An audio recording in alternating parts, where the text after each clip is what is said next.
Hi there, greetings and salutations. I should say top of the morning because it's the morning time when we're doing this, but people actually probably are watching it in the evening or in the afternoon, so how about good day? How's that, Derek? Guten Tag.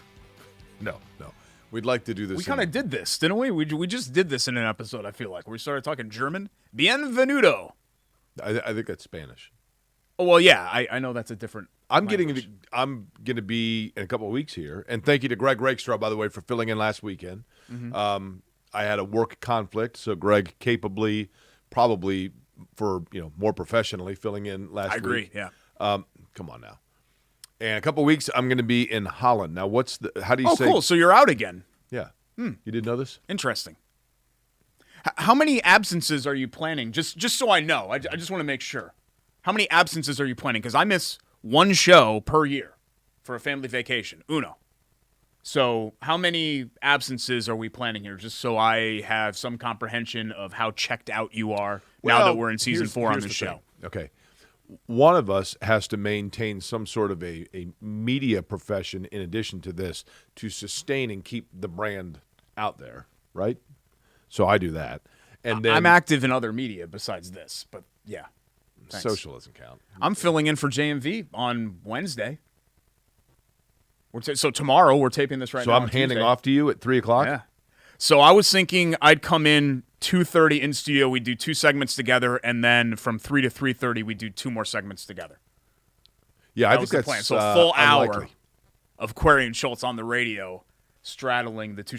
I'm trying to limit the media fervor and the fan fervor around us physically being in a radio studio together for the first time since January of 2020. Because obviously it's going to be a very, very big deal. Let me give you a list of people that would create a fervor to, okay? Mm-hmm. My dad. Yep. Maybe my mom. Crispy Chicken. Crispy, for sure. Steve.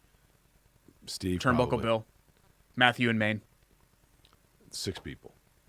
There's a lot more than that. I would have said Matt Lakin, but he doesn't live here anymore. There's a lot more than that. Oh, I didn't know that. Yeah, he moved to Princeton, Indiana. Okay. Is that south? Yes. Okay. I always ask Rakestraw whenever it's an Indiana town that I'm not aware of where it is geographically. If you want to know where the high school is, you ask Greg Rakestraw. We have a lot to talk about today on this episode number, I'm not even sure, 157? 155.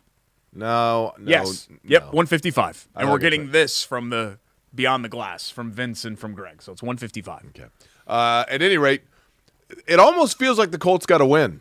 It feels like the Colts got to win, actually. They almost got to win, but it feels like usually when the Colts lose, there's this, like, hangover effect of, like, oh, it was a loss. But, like, and they were down 20-0 at the half. There was a lot that went into that game. But, Derek, I feel like there's, like, an optimism coming out of that as opposed to a disappointment and pessimism. We talked about this, Jake. It's not that the wins and losses don't matter. It's just that the outcome of the game is kind of a sidebar to how you're judging this season, I think. I'm judging this season kind of on vibes. Yeah. You know what I mean? Like, it sounds kind of stupid and new age, like, oh, vibes, but it really is true. I'm judging it on vibes, and the vibes of the second half, certainly compared to the first half, were very strong. There were a lot of things to like about that performance, particularly a lot of things to like about Anthony Richardson's performance, who turned in probably the best 11 for 25 that you'll ever see for a quarterback. You know, we're so kind of laser focused, or some people are, at least I'm not, but some people are, on his completion percentage. If you actually watched that game and saw him rally the troops, it was very, or I think I tweeted out, is this one of those games that we're going to talk about for a long time, like the Donnie Avery game against Detroit? It had 2012 Andrew Luck Colts vibes, didn't it? Right. Like, it felt like one of those games with this wild comeback, and you thought the game was over. You know, you thought it was 2013 against the Rams, and then suddenly it became 2013 against the Chiefs in the wild card round. So, yes, they lost the game, and the final drive in overtime was very anticlimactic and disappointing. But I think overall there's a lot the Colts can take from that. You know, the let's begin with Anthony Richardson. Mm-hmm.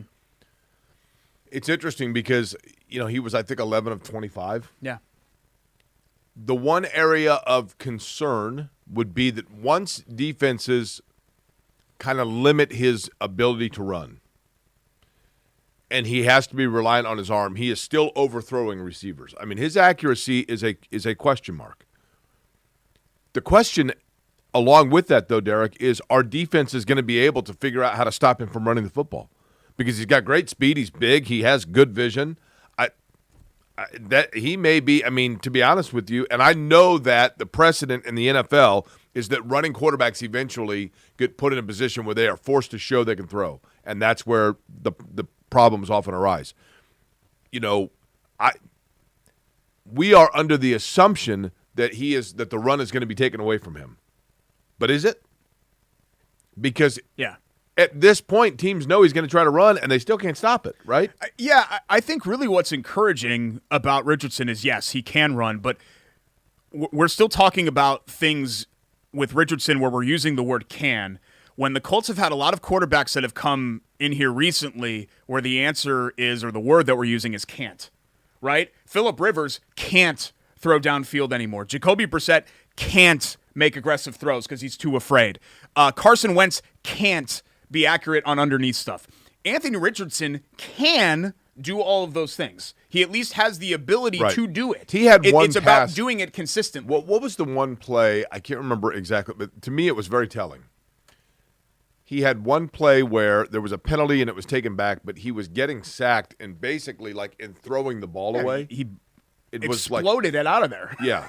I mean, that was like his arm strength is there for sure. And even the play where I thought Pittman's face mask got grabbed in the end zone and he kind of got turned around, the ball was really where you want it to be. Right. It's just about if Pittman maybe was not grabbed and Queenly could turn around and make that play. And you know, it kind of goes back to our whole argument about Pittman between him being a one and not an elite one, is that I think there are guys in this league that turn around and make that play, and he didn't.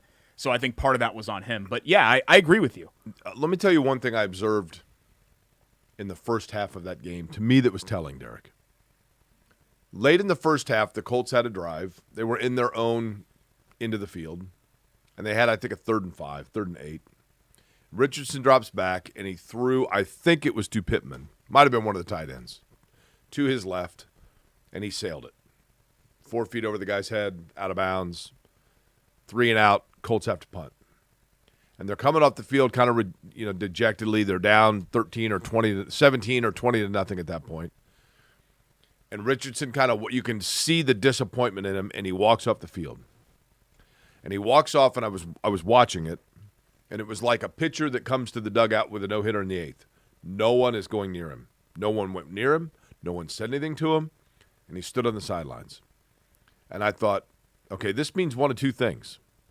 This either means that these guys are kind of over it or just fed up in the moment, or it means that they have enough confidence in him, in their quarterback, and his maturity that they don't have to go up and pep talk him, and that it's okay to just kind of let him sit and think for a second because he's going to be just fine. And I think it was the latter. Yep. Eventually, Isaiah McKenzie walked over and was standing next to him, and they were kind of going over some things. But I think, to me, when a guy walks to the sidelines and then just stands there and guys aren't coming up and hitting him on the head and encouraging him, it usually means either A, they're not a huge fan of him, or B, he's been around a while and they're like, he's fine. I don't need to go up and make this – I don't need to bring any more attention to what just happened. He is aware of it. And I think it's the latter. And I think you saw that in the second half, because in the second half of the game, Anthony Richardson suddenly looked like a quarterback that was ready for the moment. Mm-hmm. The moment was not too big for him. Yeah. And to me, that was impressive. Were you in the press box? Yes. Yeah, that's what I miss about being in the press box, where you can kind of really notice stuff like that. Right. On the TV broadcast, you don't see that. But it's encouraging, right? It is. To see that. It's encouraging. And I think you probably needed that second half performance to prove to you that it was the latter, not the former. Because if they lose that game 34-3, then you might be thinking it's the former. Right. And I just think there is something hugely important about having a game this early. You got to remember, Jake, this is his third start. He's played 2.5 games. This is his third start. And in his third start, late in that fourth quarter, he was the player that was commanding all of the attention on the field on either side, right? You were thinking to yourself, this guy is firmly in control of the outcome of this game. The 2-point conversion at the end, I don't know about you, that felt like a no-doubter to me. Like, did you consider that they weren't going to convert that 2-point conversion? I mean, there's no doubt that the Rams defense was on their heels at that point, he's in right? start 3. Right. He's in his 3rd start, and you're already feeling that way. So, yeah, again, kind of taking us back to the beginning of this conversation, you're judging this season on vibes, and the vibes so far, even in a loss, and even with the Colts being 500 at 2-2, and him missing a game, have been very strong with Richardson. Let's go back, if they can fire up that photo. There's a photo of Anthony Richardson leaping in the air and spiking the football. Yeah. Right here, okay? My son's doing that now. That high? He's Derek, not like his dad, so he can't get up that high. How high is that football? It's high up in the air, yeah. I mean, this guy's probably, what, 6 foot? Sure, yeah. Let's say 6'2". Okay. Yeah. So you got 2 pins, so each pin is 3 feet. So, I mean, like what I'm getting at is look at the athleticism that's on display right there. It's wild. I mean, that shows you right there how, and this is a guy that's 21 years old. How high does Matt Ryan get in that situation? Probably about here. right there. Jacoby Brissett, how high? More like here. Okay. More like here. Sam Ellinger? I can get up that high off a diving board. No, And what's neat about, like, I have kind of an understanding about this because I can get up this high in the air. It's about kind of staying up there. And that's something that I've had the ability to do for me. Like, I'm not an NFL-level athlete, but I am an athlete. I do have athletic ability, and it's neat when you're that high up in the air because you almost kind of have this moment where you're like, wow, and you're like looking at all the, I don't know, the townspeople, for lack of a better word, that are beneath you. But generally speaking, I'm up that high when I'm in Jordan Patterson's pool, not in an NFL end zone. Derek, I've been to Jordan Patterson's house. He doesn't even have a diving board. He does. No. Yeah, he does. No. He does have a diving board. And you've seen me, actually. Have we been there at the same time?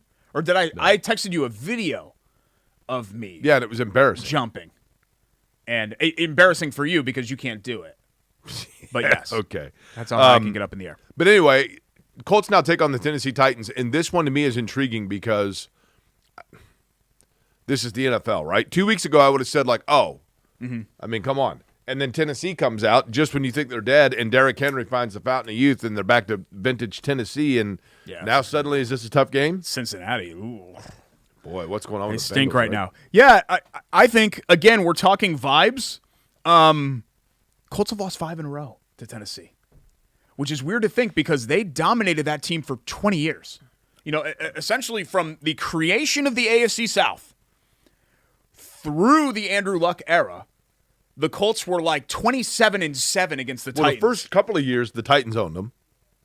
Really, just the first year. 2002, I think the Colts might have lost both games. But then from 2003 to 2019, it was something like, I have to go back and actually look. It was something like the Colts were 27-7 against the Titans. I mean, they owned them like the Steelers owned the Browns. Right. Like the Patriots owned the Jets or Bills. It was that level of domination, and now it's gone completely the other way. And Tennessee has gotten the upper hand, but everyone's 2-2 in the division. So if you are thinking that the Colts are going to be in that mix, they've already lost an AFC South home game. But they've won one on the road. It's a critically important game, though, because you don't want to lose 2 home games. How about Houston, though? Is C.J. Stroud? Yeah, he's off to a pretty good start. I want to pump the brakes right on 4 games, but yes, C.J. Stroud looks like the player that I thought he was going to be. Correct. There were reasons to talk yourself into all 3 of these quarterbacks, Young and Stroud and Richardson. I didn't need to be talked into, and maybe it was because he was in the Big Ten, and I feel like we watched a lot of C.J. Stroud, but I'm not surprised at all with his – I mean, I'm surprised that Houston's 2-2. That's not a very good roster, but I'm not surprised that he's been successful. Will Levis, you don't put in that category of – is he going to be a career backup now? Is he going to get his shot in Tennessee? Will Levis. Oh, yeah, the Kentucky guy. Yeah, no. Remember there was word he was going to go number 1 overall? He will eventually. I don't know what happened there. I think agents and teams were cooking the books. Yeah. When it comes to that, I think Richardson. I don't know this. I think Richardson was the Colts guy the entire way. And I think that's Chris Ballard kind of laughing off where people had Levis going in a not so subtle way, I think was an indication of that. He doesn't usually kind of tip his hand when it comes to that. There were a lot of heroes, even though it was a loss for the Colts, but that takes us to our Hoagies and Hops Hero of the Week. Yeah, right? let's get to the Sando first. And this is one that we have not yet had What's the beer that we have in this here? cycle. From Chili Water. And we have the Santeria as well. Fabulous. But first, let's get to our Sando.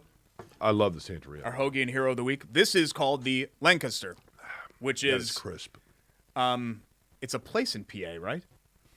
There's a Lancaster, PA. There's a town called Lancaster, right? You don't say Lancaster. You have to say. It's like Lebanon, not Lebanon. Do you not recall Family Ties?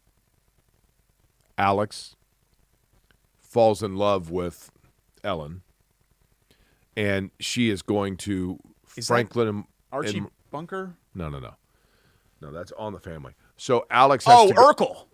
No. And the dad's a cop? That's Family Carl Matters. Winslow? No, this is Family Ties. So Alex falls in love with Ellen, and then Ellen says that she's going back for the weekend to get married to her boyfriend who goes to Franklin and Marshall. So he drives to the train station, and she's taking the train to Lancaster, Pennsylvania. Was Tootie in that one? No, that's Facts of Life. Sarah Jessica Parker's character in Family Ties. What was that one? What? Where she was younger, she was kind of nerdy. Are you talking about Square Pegs? What are you talking about? They're the girl that was the robot, the daughter? Is that the one? Trixie or something? Vicky? That's Small Vicky? Was Wonder. that Family Ties? No, that's Small Wonder. Oh, my God. Scott Baio? It's Scott Baio, and he's Baio? Charles in charge. No, totally different. Before he was QAnon, wasn't he on that show? No, Michael J. Fox. Scott Baio was Chachi. Yeah. And then he was Charles in charge. And then American Graffiti. I know his and then he was way up there. Bonkers. No, that's Ron Howard. So Michael J. Fox was in Family Ties with Meredith Baxter Birney. He's the son. Meredith Baxter Birney's the mom, but they're really like 8 years apart in real life. When does there's no time machine in that one, right? And Huey Lewis in the News? That's Back to the Future. That was the movie. That's not a TV show. Okay, now you're starting to get it. Very good. Okay, Congratulations. great. You're on to, yes. All right, Power anyway, of Love. This is the Lancaster for, I don't know, whatever esoteric reference that Jake is I think making Lancaster also, they make pretzels. there. Bacon bits. Love the bacon. Creamy dill sauce, which is actually great. We use it sometimes on salmon. We just get it as a side. You got Munster cheese, really underrated sandwich cheese, L&T, and on this delicious South Jersey bread. What's L&T? Worth tomato.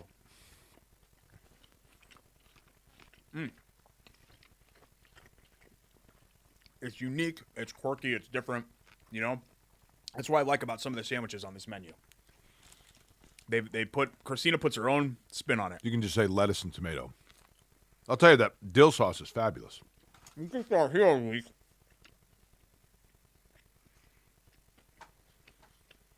Can you finish eating? You put half the sandwich in your mouth. Now we got to wait 3.5 minutes for you to eat the sandwich. Our hero of the week brought to you by Hoagies and Hops. And by the way, Hoagie and Hops, among those on the Colts defense, we've talked about. Zaire Franklin has basically his own sandwich there. I talked to EJ Speed last week, and he was super excited because Zaire Franklin had brought in sandwiches from Hoagie and Hops. So, these guys, the guys you're watching on Sunday, what do they eat on their off day? They go to Hoagie and Hops, right? That's the deal. Now, the thing about it from Hoagies and Hops, Derek, is you're talking about fundraisers for veterans and just a great neighborhood feel. The thing I love about it is it kind of looks like you're at a corner in Philadelphia, to be honest with you, in like South Philly when you come up. And I always forget which cross street it is. 42nd. And? Boulevard. 42nd and Boulevard. Southwest Midtown. Southwestern Midtown, basically. Just south of Butler is where you can find Hoagies and Hops. But it's fabulous, and it truly is a taste of Philadelphia right here in Indianapolis. There are a lot of players that we could have picked, but Derek, I think you came up with a good one for our hero of the week. Yeah, Dio, I think, really flashed on Sunday. The Colts' pass rush really wasn't very good, and Kwity Paye in the concussion protocol, right? DeForest Buckner was on a pitch count. He was hurt, and he kind of puts a ripple effect on the whole defensive line. So I think there are reasons why the Colts' pass rush was not great. on Sunday, but he had a really, really big day. Let me make sure I get all the stats right. 6 pressures, 2 quarterback hits, 2 sacks, the highest graded defensive player for the Colts on Pro Football Focus, and a forced fumble. I think, and a forced fumble. I think really at this point you could say probably the best game of his career. Yeah, and look, this is a guy that was drafted injured, right? Yep. Coming out of college. They knew it was going to take a minute. They knew it was going to take a while. Hey, let's be careful. Let's be patient here because we got kind of a value, and it's starting to pay off. Now, you've got one game that's not a career make, obviously, but you're starting to see on the defensive line the one thing, that I'll say in the last 2 games, it hasn't all necessarily been simultaneously or come together, although it did kind of against Baltimore. But some of the players that Chris Ballard was essentially asking for patience on are starting to finally arrive. And you're starting to see, especially on the defensive line, why they were confident about what they were able to develop. And they invested heavily in the defensive line over the last couple of years, and they're finally starting now to see that pay dividends. Exactly right. I concur. How old are you? I completely agree. By the way, something else to mention. Zaire Franklin. Don't eat with your mouth full. It's like rule number 1. Philly guy. Cheesesteak guy. Cheesesteaks for a cause. October 10th. So next Tuesday. 11A, 10P, 20% of food and beverage sales. So basically, the entire time that they're open will benefit Schultz Angels, which is a cause founded by Zaire Franklin on the Colts. And I believe the plan is it's named after his late mother. It's committed to inspiring and igniting the potential of communities in which it serves. It offers a business academy. It teaches youth financial literacy, things like that. It's a great cause. I believe he's going to be there in person. That's Tuesday's an off day for the Colts, and generally these community events, they end up happening. He's clearly becoming a fan favorite, right? We'll give you some more details there, but check it out, hoagiesandhops.com, 42nd and Boulevard, and their Instagram account you can follow, at Hoagies and Hops, for more info when it comes to that. Actually, at Hoagies_ and Hops _. Also, our Chili Water Brew of the Week. I don't want to forget about our friends at Chili Fabulous. Water. This is Centuria. Crisp, right? You're a music guy. I know there's a little bit of a generational gap there. Do you have any bands that you really like where one of their most popular songs is actually like your 12th or 13th favorite song? Guns N' Roses. Which of their popular ones you don't like? Welcome to the Jungle. Oh, yeah? It's okay. Not one of my, not in my top 10. Is it that far? Oh, not in your top 10? Okay, so it's far down the list. Did they have 10 songs?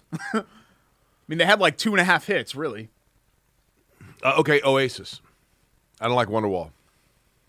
I got to be in the mood for Wonderwall. Now, Michael Jackson, I don't like Beat It. I don't like Bad. I'm not a Bad fan. Beat It I like. Ding, ding, ding, ding, ding. Beat it is not... No, wait, that's Billie Jean. That's Billie Jean, yeah. Beat it to... Beat it. Beat it. No, wait, that's Thriller. My head's messed up. This is really good beer. This is good. I swear I haven't had more than just a sip of this so far. I told him not to ever Centuria come around here. From Sublime is one of their most popular songs. And Centuria to me is almost like All the Small Things for Blink-182, so beat it. where it got the most radio airplay, but I'd put Centuria like 8th or 9th on my Sublime power rankings list from that album. But not the beer. Oh, no, the beer's great. Yeah. But Santeria actually is like, it's like witchcraft almost, isn't it? Not the beer, no. No, but like Santeria is like the beer is fabulous. Isn't it like the religion of the dead? I don't know. There's a dude in a sombrero that's a skeleton. There's no negative connotation to this beer. That's the point, Derek. You go into Chili Water, you ask for the Santeria. It's fabulous. It's crisp. It's a Mexican lager. I'm trying to explain to people what the namesake delightful. is. Okay, but they don't want the connotation. The Cerveza Especial. It is a special drink. It is. And it's a great, it's freaking 90 degrees in Indianapolis today in October, which drives me nuts. By the way, still have summer vibes, and this is a great summer beer. I saw today, or late summer beer. I was driving past a cornfield. Yeah. And the corn stalks now are dead and dried out. Yeah, they're like running them over with the tractors. Okay, so the thing that's running them over and mowing it, like when you mow, where does that go? Like when you mow your lawn, you get the clippings. You know they go into the bag. You put where do the? I think they leave it. Doesn't it like cultivate the ground? Is that what they do? I don't know, man. I'm from suburban Connecticut, so farming questions are tough for me. I think that's what happens. Doesn't it become feed? Oh, Vince says he picks it up and eats it. So you maybe sprinkle it on top of your cereal? No, somebody's eating it, but I don't think it's people, right? Vince is, apparently. He's doing the Ezekiel Elliott. No, there's no way that people eat that. It becomes feed for, like, livestock, right? Oh, I think that's possible, yeah. Probably like cows and, I don't know, what else do we raise here? Donkeys? What else do we have in Indiana? Where are there donkeys Lambs? in Indiana? I've seen many donkeys. Where are you? Llamas? I've seen a lot of llama farms in Indiana. Okay, I've seen a couple llamas. Yeah. Where in the world are you seeing donkeys? There's a donkey farm in Cicero? A donkey farm. Yeah. You can go and see the donkeys, pet the donkeys. A donkey is a mix, right, between a horse and something else? No, it's its own breed. No, I don't think that's right. There's one of those it's a crossbreed. No, I don't think so. A mule. What's a mule? A mule is a grandpa donkey. Okay, if I'm not mistaken. One of them, it's like half horse, half like goat. Are you thinking of a centaur? What? Where it's got a human torso. No, but then those are fictional, Derek. I'm talking about a donkey is like a half and half. I'm looking it up. What is this, like Harry Potter, like half-breed? Like what? I don't know what you're talking about. Which animal is it that's like half horse, half... Is it an ass? What's an ass? A mule. A mule's a donkey. No, I don't think so. I think a donkey is a mule, but it's like a whiskey or a bourbon. How about this? A mule is a hybrid between a donkey and a horse. Okay. Are you actually verifying that? Or I just looked it up. So a donkey... Domesticated equine. It derives from the African wild ass. Okay? So a donkey is its own deal, and then when a donkey gets together with a horse, it makes a mule.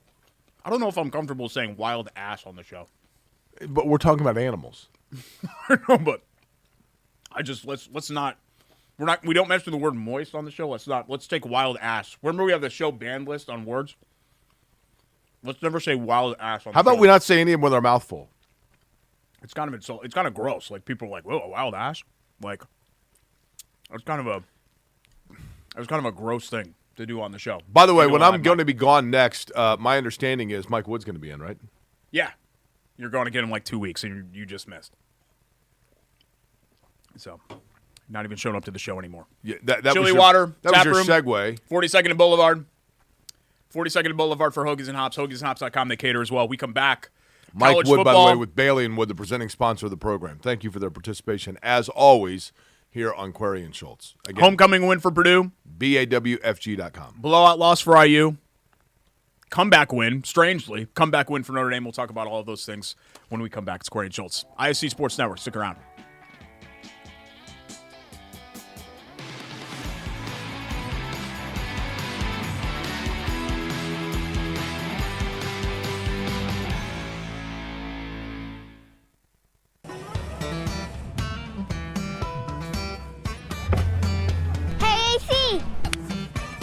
Nice snap. Mortgage is a snap. Duh.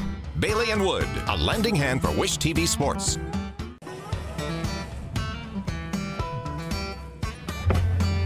Hey, AC. Nice snap. Mortgage is a snap. Duh. Bailey and Wood, a lending hand for Wish TV Sports. Welcome back. Bailey and Wood presents Query and Schultz, ISC Sports Network, alongside Jake Query. I'm Derek Schultz. 855-350-HOME, BAWFG.com for our friends at Bailey and See how Wood easy that was? Financial Group. In a snap, you got that out. We're not talking about wild asses on the show. It's an animal, Derek. Mixed bag on Saturday. Mostly good. I'd say, all things considered, it's not been a great college football season, particularly for Indiana or for Purdue. I thought we'd start Purdue, homecoming win. It felt like a game that they had to have. Like, if your season's going to go anywhere, you better beat Illinois at home. It felt like Purdue and Illinois, that was kind of a boulder in the stream game, right? Yeah. One of those two. I would agree. Yeah. And it took a while for Purdue to kind of turn the Jets on and pull away, but 21 donut in the third quarter. 21-0. And they end up winning 44-19. You wonder if Tracy's and not Maccabee is the new bell cow at running back, if he's kind of come and taken that job. 112 yards and a touchdown on the ground. 5 different Purdue players scored in the game. Hudson Card played well. I think it's exactly what you want if you're Ryan Walters offensively. They're at Iowa next week, and Iowa's only a 2.5-point favorite at home. I mean, that game, people are pretty low on Iowa. That game's essentially a push. Isn't this what Iowa does? They have 2 or 3 years of like mediocrity, and then all of a sudden they get a senior laden team, and they start out 7-0. Everybody gets excited, and then they get beat. Good news is that Purdue has performed well against Iowa in the past, and they've beaten some good Iowa teams. But a game that they really had to have, certainly to keep any hopes of bowl eligibility alive. And Illinois is perennially one of the lesser teams. I don't get it, Jake. I mean, you talk about. We can do this with the big programs and the little program and the middle programs. Like Texas is a team, or UCLA. That's a program that does less with more, right? Illinois to me is one of those too. I don't understand why Illinois athletics can't be a consistently great men's basketball and football program. I don't get it. I think a big thing that hurts Illinois, Derek, is give me a big school, state school off the top of your head, anywhere in the country. Maryland.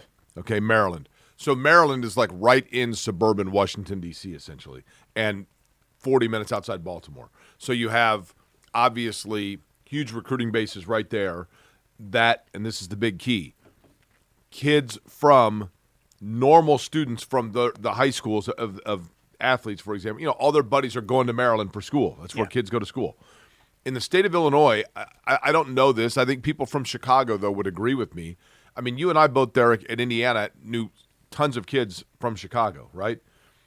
To them, Indiana University is the same as the University of Illinois. Champaign, Illinois is, 3 hours from Chicago, and it's downstate. It's just in a totally different part of the state, both culturally and geographically.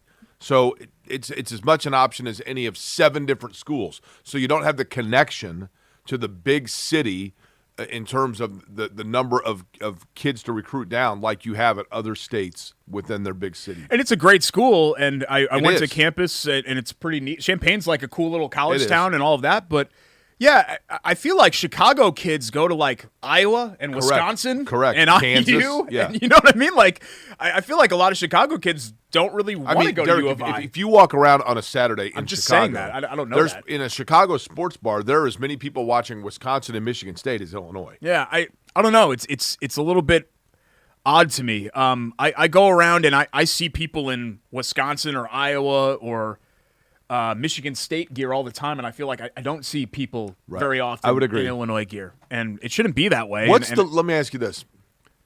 Amongst the Big Ten schools, and I'm talking the traditional Big Ten, so we're going to exclude Rutgers here, right? Okay. And Oregon? Yeah, and Oregon. Which is the one that you see the least, like you just, when you're walking through an airport at DFW. Yeah. What's the one that you see the least number of people representing? It's a great league because there's a lot of pride associated with all of those schools. I agree. I mean, maybe by default it would be either Illinois or Minnesota. I totally agree. That's but almost by default, it's not that they don't have great fan bases. It's just that not compared like to Penn State, right, or Iowa and Wisconsin people, Ohio State people don't own any articles of clothing that aren't scarlet and gray. Correct. I mean, that's all they wear all the time. So that's a tough thing to be compared to. But good for Purdue, 2-3 now. They're 1-1 in the league. Notre Dame had a very strange game against Duke, where in the first half you felt like Duke is good. Yeah, but in the first half you felt like, well, they're way better. Why are they only up 10-0? And then the second half you thought, oh my God, they're going to lose this game. I mean, they faced a 4th and 16, and Sam Hartman converts that, and then Audric Estime runs it in the end zone. That was such an important game for Notre Dame because I think you're looking at 9-3 now instead of. If they would have lost to Duke, Jake, you might be looking at like a 7-5 season for Notre Dame. Can I be old man yelling at clouds for a second? Sure. Hartman is a fantastic quarterback. He's gutsy. He's a great leader. Mm-hmm. He's a veteran player. I watched him at Wake Forest and just thought the world of him. I thought he was a really good quarterback in college. And seemingly everything about him you like. After the Duke game, he makes a huge play for them. I think that probably segues into our next topic here. But he makes a big play for them, and then Duke has like 40 seconds to go down and try to score. Notre Dame gets a huge defensive play, and the Duke quarterback suffers a high ankle sprain on the last play of the game, goes into the medical tent. Thank God it was just that. And I know. It looked a lot worse. And, everybody is understandably, Hartman goes over and waits by the medical tent to see the Duke quarterback out and make sure he's okay. And people are like, see, that's what a class act. I don't disagree. But let's not pretend that it's because he's at Notre Dame that he suddenly learned such class. Look, he played at Wake Forest, meaning that he played 2 years against the quarterback at Duke. Clearly they know one another. I'm assuming they're friends.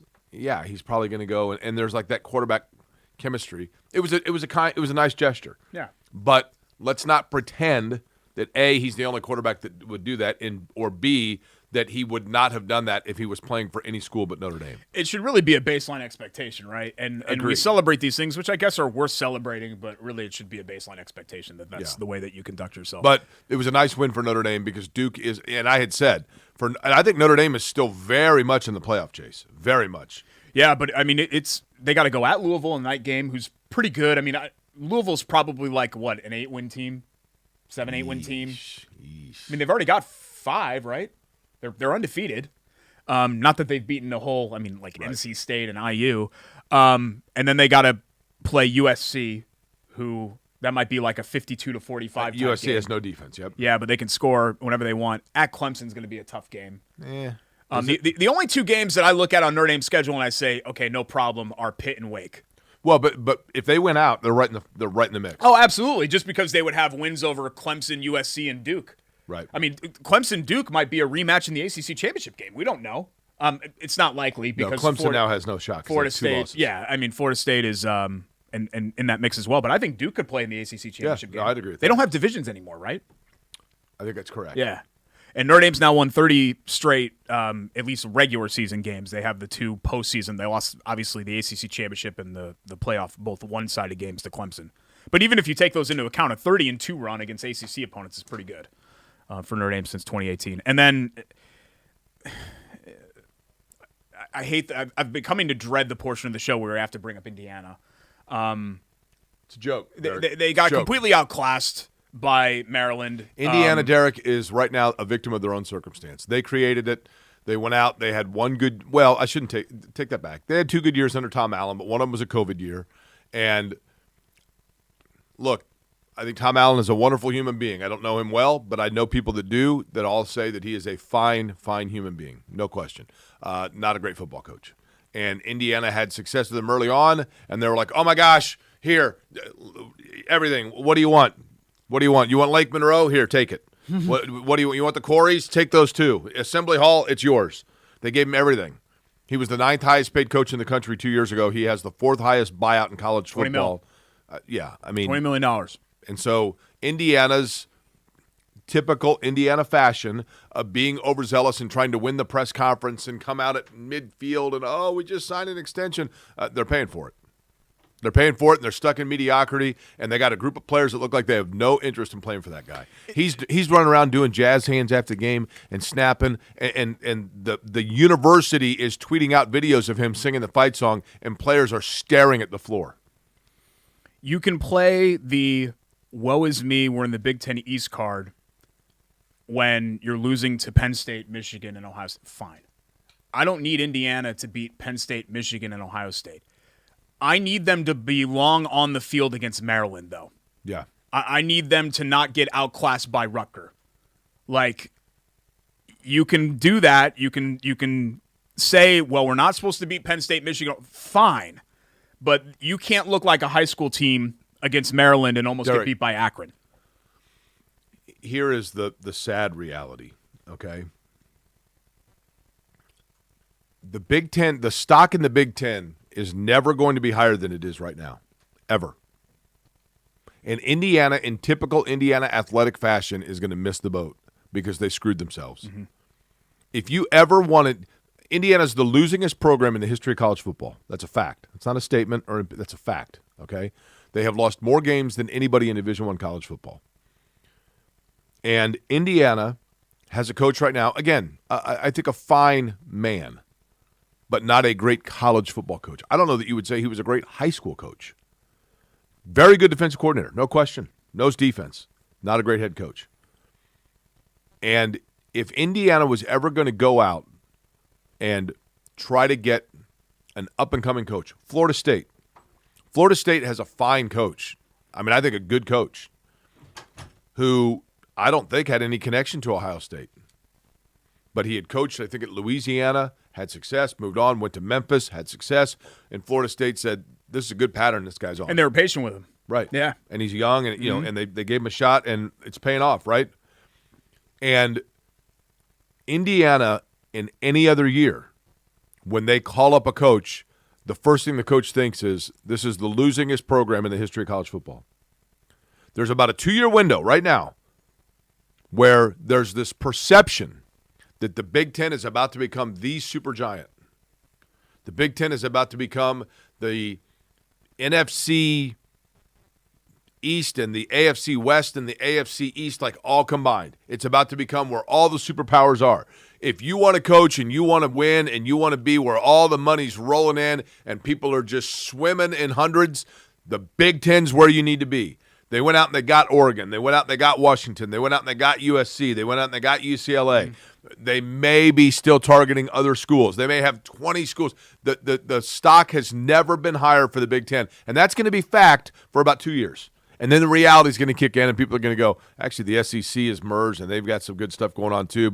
But right now, you need to strike when the iron's hot, and you need to go out and get a coach at a mid-tier conference that is a damn good football coach, the next Bill Mallory, whatever it might be, who is going to overlook the fact it's Indiana and take it strictly as a ticket to get themselves into an opportunity to coach in the conference that has all the money, all the power, and the geographic footprint across the country. And the time for Indiana to do that is right now, and they're not going to be able to do it because they screwed themselves by getting overzealous and offering a buyout that they simply can't afford. It's just sad, because he's unfireable, right? It's sad because Indiana, really starting in the middle of the Kevin Wilson era, so 2013, really was going like this. Now, they were kind of going at a snail's pace, but they were going like this, ascending, and then 2019, 2020, but then to just go right back. Like, we're not talking about a 5-7 team here. This very likely, they're going to be an underdog in every game that they play from here on out. Correct. Like, now, we can sit here and talk about winnable games. Okay, well, Rutgers is a winnable game and Purdue is a winnable game. They're going to be touchdown underdogs at least in those games. Right. At least. And in year 7, Jake, this just can't be where your program is. It's kind of become cliched at this point, but you know that saying that you say they don't have the answers. Not only do they not have the answers, they don't know what the questions are. Right. That fits this program right You're now right. to a T. Not only is Tom Allen and his are they out of answers, I don't think they know what's wrong. If they did, they probably would have figured something out by now. Well, they've reshuffled every single deck. Yeah. Chair. What are you going to do? Bench your quarterback and start a new offense with a new coordinator in week 6? Come on, man. Like, at Michigan, that's your plan? Michigan might be the best team in the country, and you're on the road. They're going to beat Michigan. Yeah, right. They are. They're going to go in and stun the world. I mean, you talk about like Indiana's going to stun the world, beat Michigan. Beyond 0% chance. You're probably regretting that you went out and said this because at least like no, 4 weeks no ago, regret at all. you might have thought it. No, There's negative Indiana 0% chance. They're going to stun the world. Beat Indiana Michigan. won't be within 3 touchdowns of Michigan. Oh no, they will. You watch. I mean, I don't think they'll beat them by 21, but they're going to beat them by 10 or so. Okay. Indiana stun the world. One other thought, just and on then go back to being on college football for the rest of the year. Just in general, I think this is going to be a really fun college football playoff race because you have so many. This is about it, at least in the college football playoff era, because we've had Clemson, Ohio State, Alabama. Pick it right now. So long. Pick the 4 right now. Go. Okay, Georgia, Michigan, Texas, Florida State. And the reason why I'm not including the Pac-12 is because I think they're going to eat each other up. Okay. I will go with somebody really good is going to get left out of the playoff this year. Somebody that is a championship level team is going to, because there's just not going to be enough room at the end. I will go with Texas. No particular order here. Florida State, Ohio State, Washington. Yeah. That's not bad. I don't see it with Ohio State. Ohio State, to me, they got one hurdle, right? Oh, they got 2. Penn State's good. Well, yeah. But Penn State's good. don't we do this every year with Penn State? Penn State caused them problems. Penn State's outright beaten some of those great Ohio State teams, though, Jake. Yeah, but They had them dead to rights in 2018 and lost. But that's what they always do, right? Well, I hate Ohio State. I think Ohio State's going to go 10-2. Listen, I hate Ohio State, right? Hate them. And every year I get super excited. Like I literally wake up in August and I print out the schedule and I just to find the games where Ohio State season comes crashing and burning, right? And I get super excited. Oh, my gosh, did you see it's the third quarter and they're tied with Minnesota? And then they outscore them 35-3 in the fourth. Yeah, well. And every year with Penn State, I'm like, here it is. Here it is. Penn State, literally, like the sugar plum fairies dancing in my head of Penn State beating Ohio State and knocking them out of the possibility of being in the college football playoff to face Clemson because I don't want to lose to Ohio State because I hate Ohio State more than life itself. And then Penn State's up 14-3 in the fourth quarter and you're like, oh, my gosh. And then Ohio State scores twice in the last 38 seconds and beats them 17-4. Every year. Every year. Every year. Sorry, I was just – when you started your rant about Indiana and Tom Allen, I was thinking about the little snapping. No. One, two. You know what to do. And Derek. For overtime guys against Akron. Guys are staring at the floor. Time and place. There's one player Time that's and place. literally doing this. Yeah.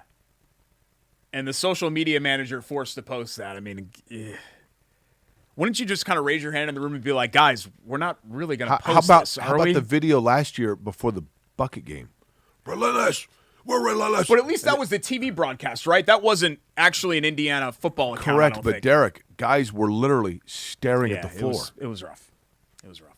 How about Love That Play? This guy has been very cringe in the past. In fact, his whole career has been cringe. He was not cringe on Sunday night, though. Speaking of Love That Play, brought to you by our friends at Love Heating and Cooling, 353-2141, love-hvac.com. 317-353-2141. This is the time of year, by the way. Make sure the furnace is up and running. Don't get caught left in the cold, which you wouldn't be with Love Heating and Air because they have 24-hour on-call maintenance, but they'd be happy to come out, take a look at your furnace, make sure that you're up and running, get you ready for the wintertime. 317-353-2141, love-hvac.com. Over 100 years as a family-owned business in Central Indiana for Love Heating and Air.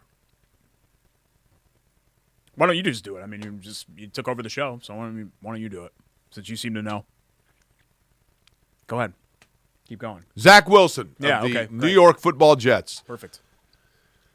Derek, he did, there was a lot of focus on him, and under the pressures of Taylor Swift being in the audience, he was able to come in and perform for the Jets. The Jets got completely screwed by the officiating in that game. And here's the thing, though. Even still, at the end of that game, I'm very curious to see where Zach Wilson goes from here because he had a lot of players that kind of had his back after the game. Chris Jones of the Chiefs was being interviewed by NBC, and Rodney Harrison's like, he's terrible. He's awful. Zach Wilson's terrible. And Jones is like, no, he's a good player. He played well. It was kind of an awkward interview. But Wilson seemed very dejected by that loss, and I'm very curious to see, psychologically speaking, how he answers from it.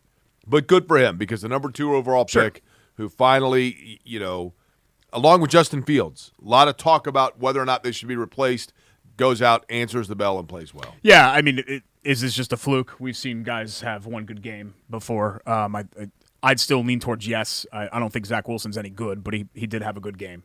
And good for him. I think this was just kind of maybe dead cat bounce a little bit. A little bit of dead cat bounce. 353-2141, love-hvac.com.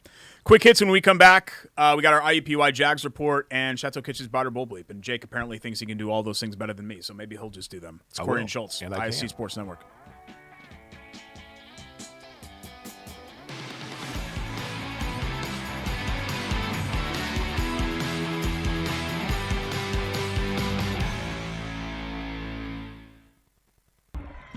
IUPUI basketball is back. Come witness history with head coach Matt Crenshaw inside Indiana Farmers Coliseum and head coach Kate Bruce inside the Jungle as they usher in a new era of Jaguars athletics. Be there for exciting Horizon League and in-state matchups. Affordable fun for the whole family. Full season tickets are now on sale starting as low as $80. Order today at IUPUIJags.com/tickets or call 317-278-2530. Work hard, make noise, have fun. Go Jags. At Bailey & Wood, we pride ourselves on our 5-star customer service. But at our core, we're a family. Family owned and family to our customers, staff, and our community. From charity events to recognizing hometown heroes, we prioritize giving back to our communities that have always supported our growth. So let us help you get your dream home today.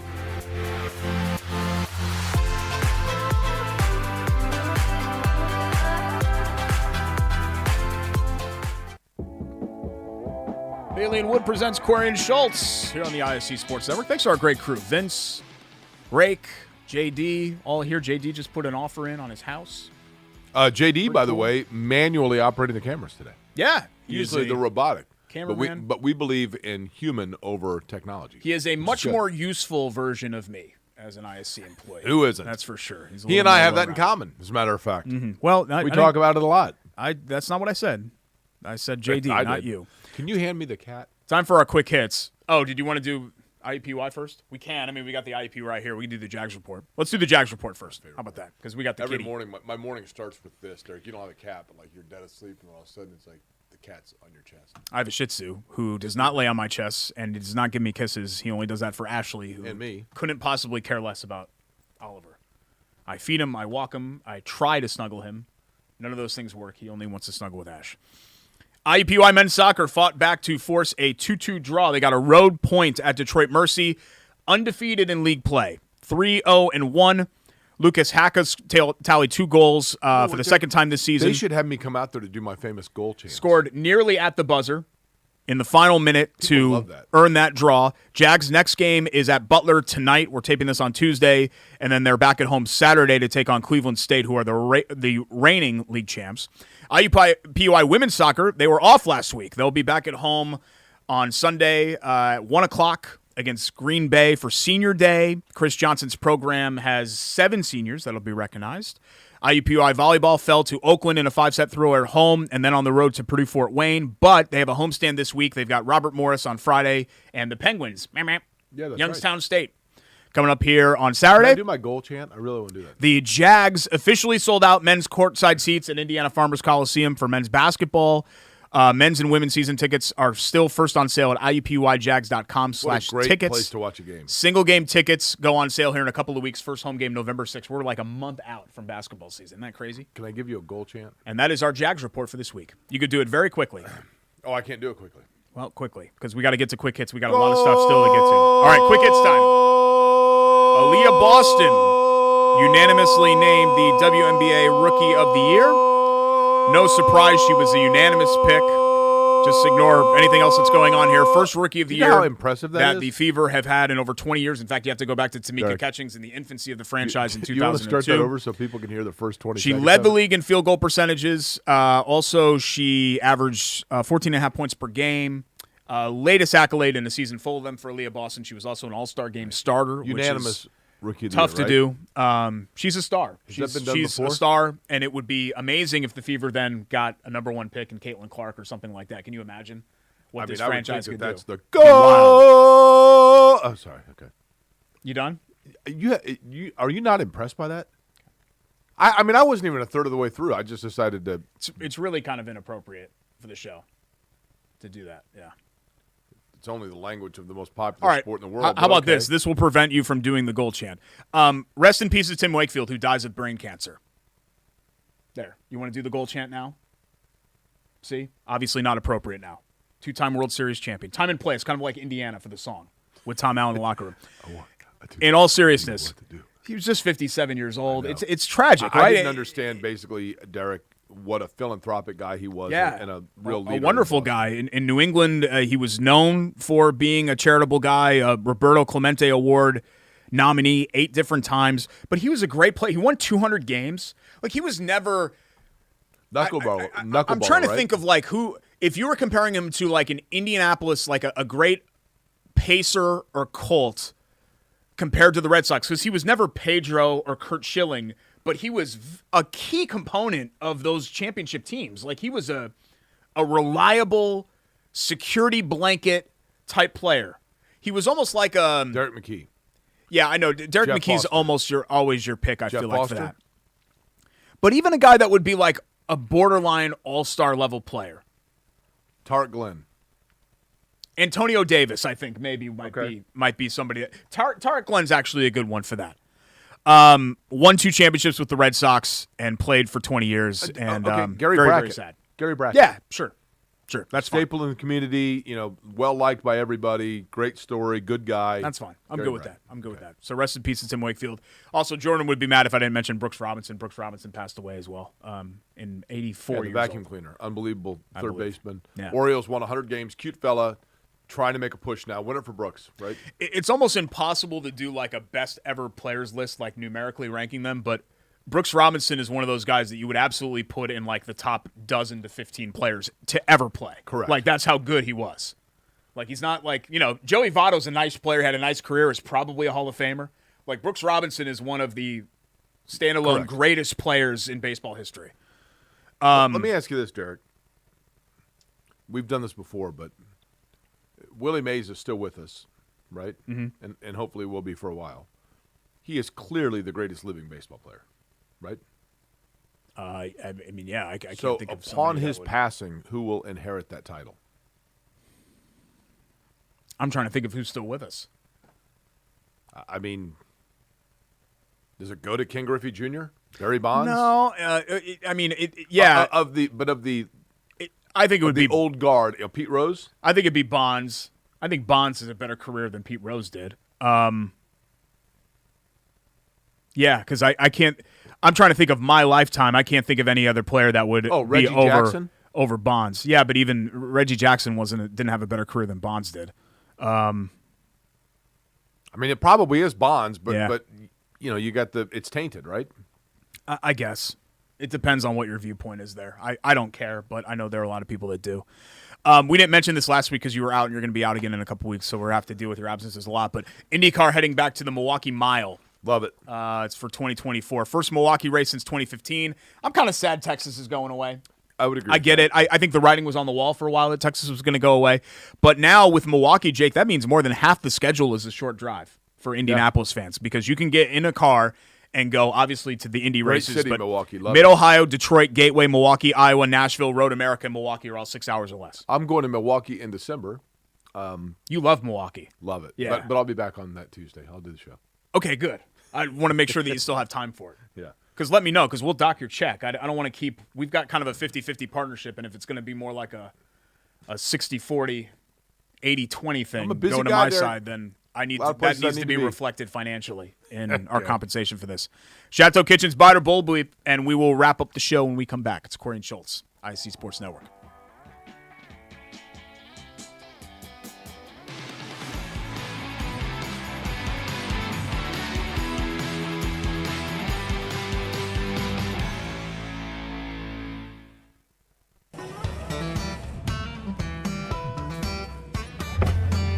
Hey, AC!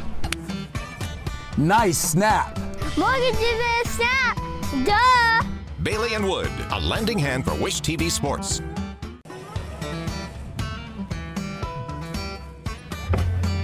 Hey, AC!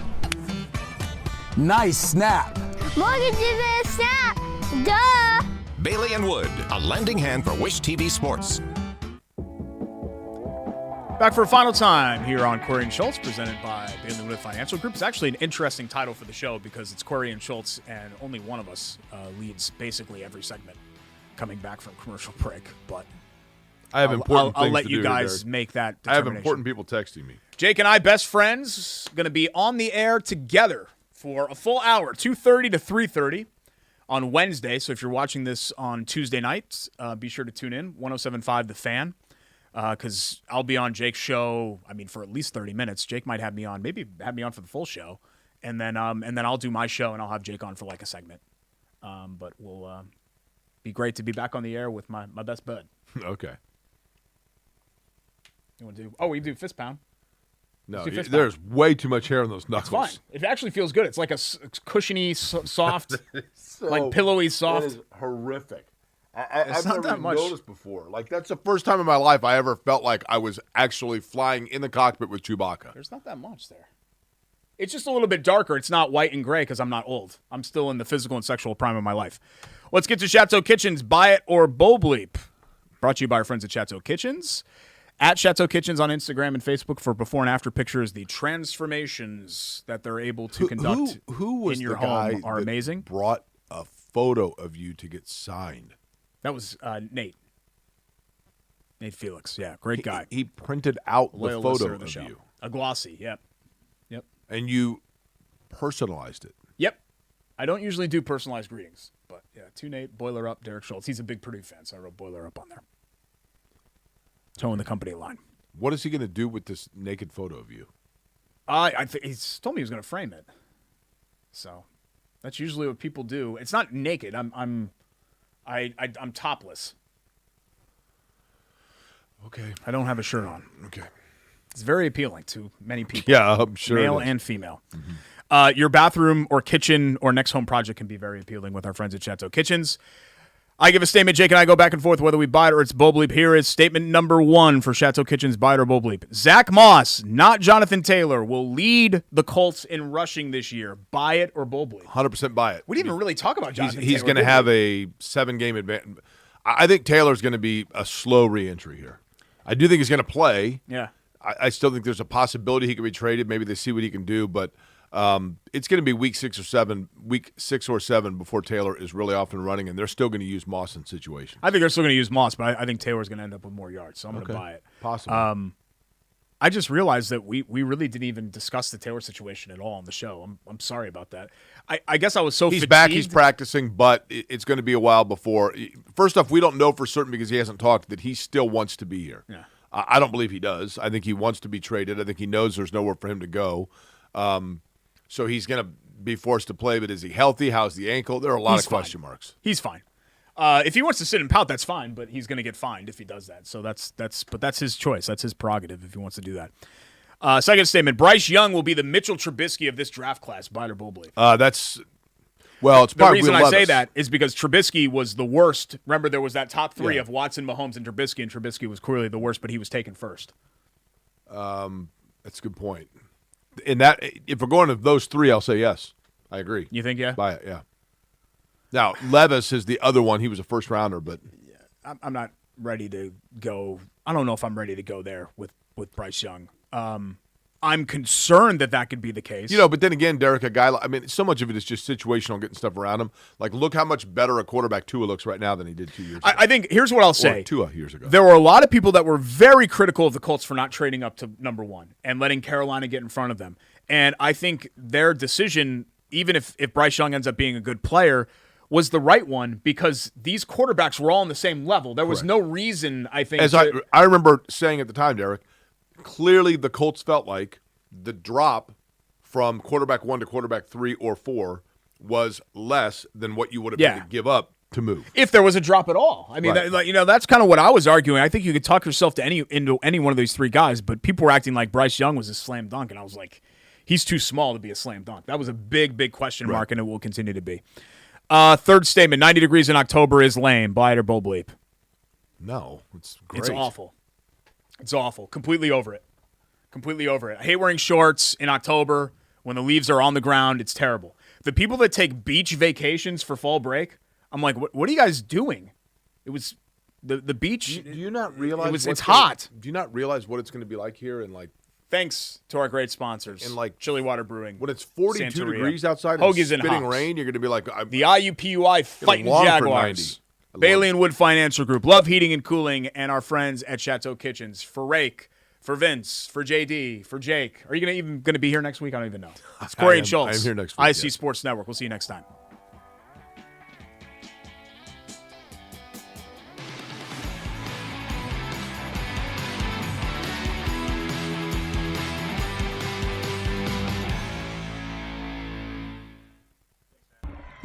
IUPUI basketball is back. Come witness history with head coach Matt Crenshaw inside Indiana Farmers Coliseum and head coach Kate Bruce inside the Jungle as they usher in a new era of Jaguars athletics. Be there for exciting Horizon League and in-state matchups. Affordable fun for the whole family. Full season tickets are now on sale starting as low as $80. Order today at IUPUIJags.com/tickets or call 317-278-2530. Work hard, make noise, have fun. Go Jags. At Bailey & Wood, we pride ourselves on our 5-star customer service. But at our core, we're a family. Family owned and family to our customers, staff, and our community.